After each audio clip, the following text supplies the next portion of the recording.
The FIA Awards recognize a select group of financial services brands for their role in empowering financial advisory businesses, and through these businesses making positive contributions to advice, servicing, and financial outcomes for financial consumers.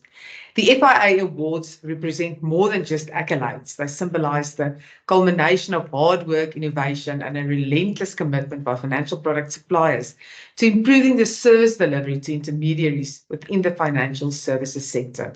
Winners are chosen through a rigorous selection process informed by a comprehensive and impartial assessment of thousands of FIA member responses. Today, I'm talking to Lizelle from Merwe, CEO of the FIA, about the awards because our audience would like to know more. Lizelle, thank you for your time. Thank you, Rianet, and as always, appreciate the opportunity to share our insights. Lizelle, I know that the people who are listening to this interview are probably completely au fait with the FIA and the awards, but maybe you can just give us a very brief history of the awards, why it was started. That was obviously before your time. How many years the FIA has been doing this and why it remains such a relevant thing. Thanks, Rianet. So, if I'm not mistaken, the survey and the awards has been an industry highlight for 15 years. So it really has quite a long history and track record.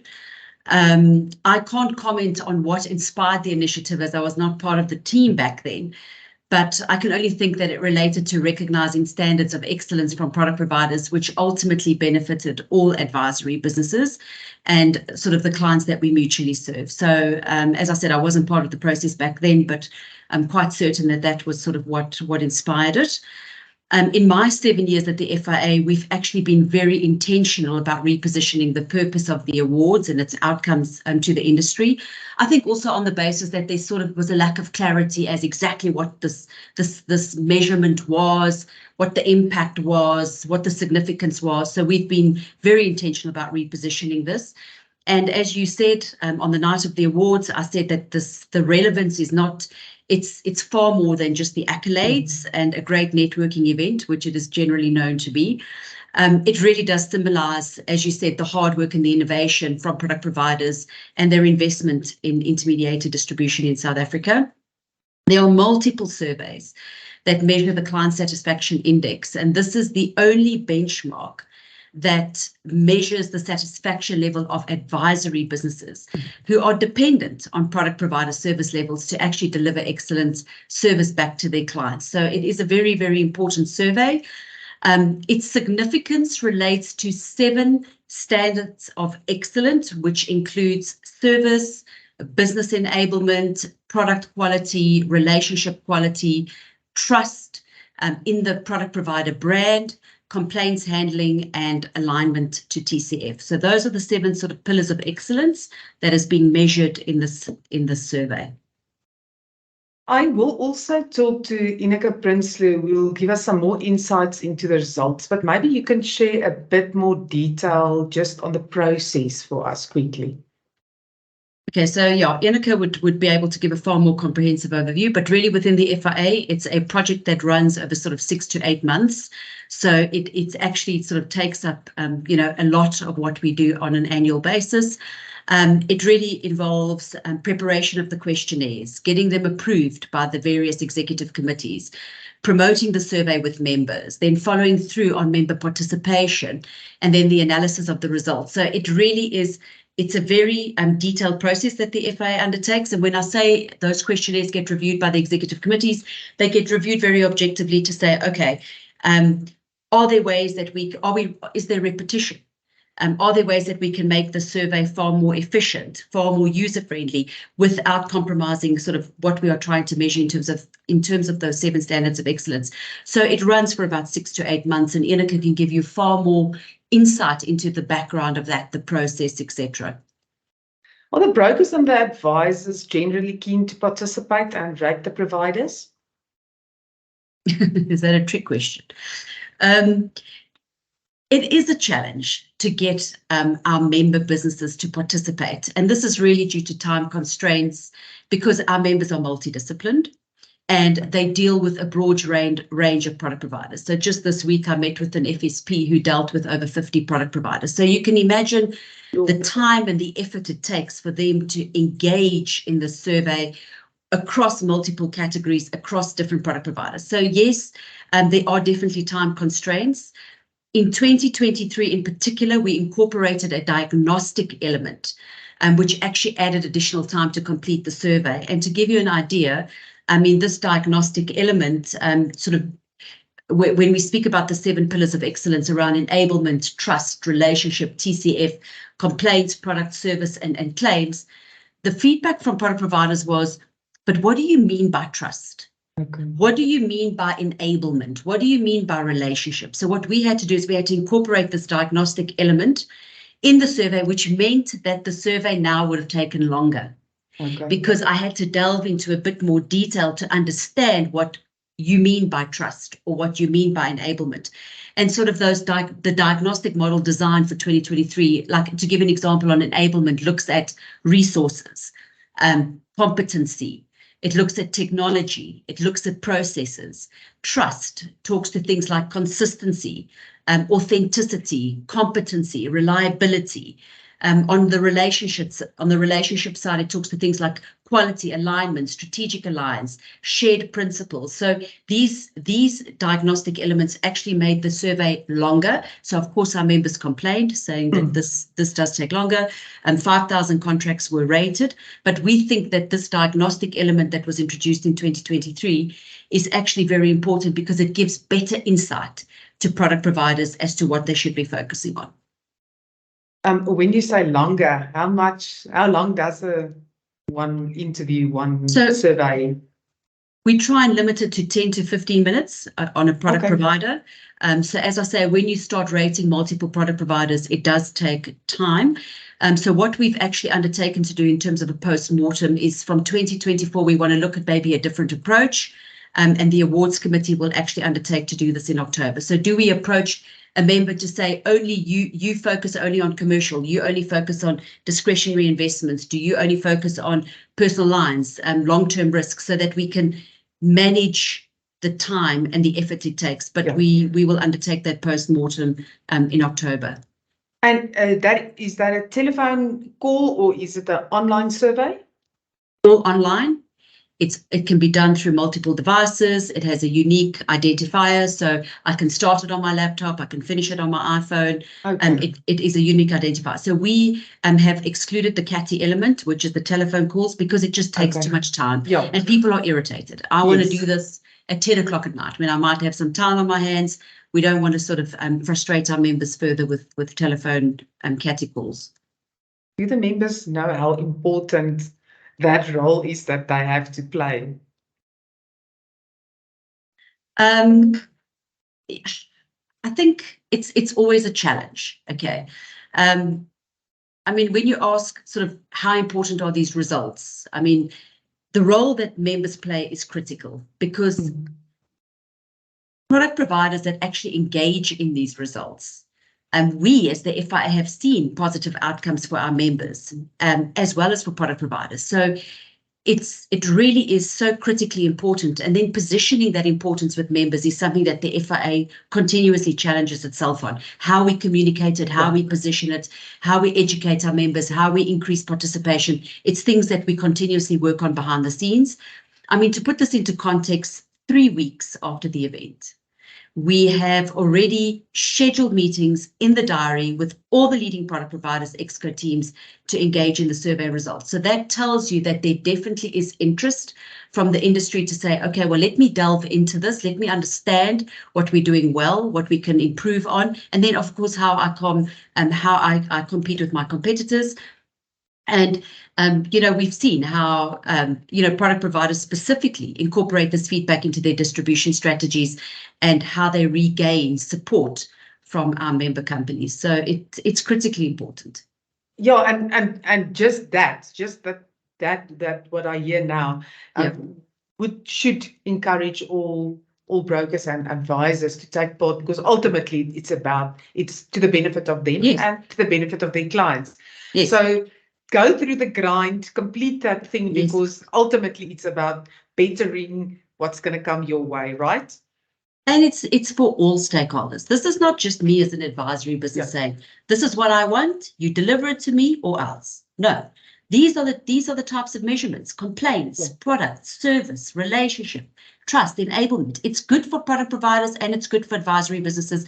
And the outcome, the overall outcome for clients is ultimately better. So it really is around supporting industry and encouraging participation. I mean, at the end of the day. Yeah. You've answered the next question I wanted to ask, so I'm going to move on. Yeah. Do you believe that these awards contribute to raising industry standards? We've touched on that, and fostering healthy competition among providers.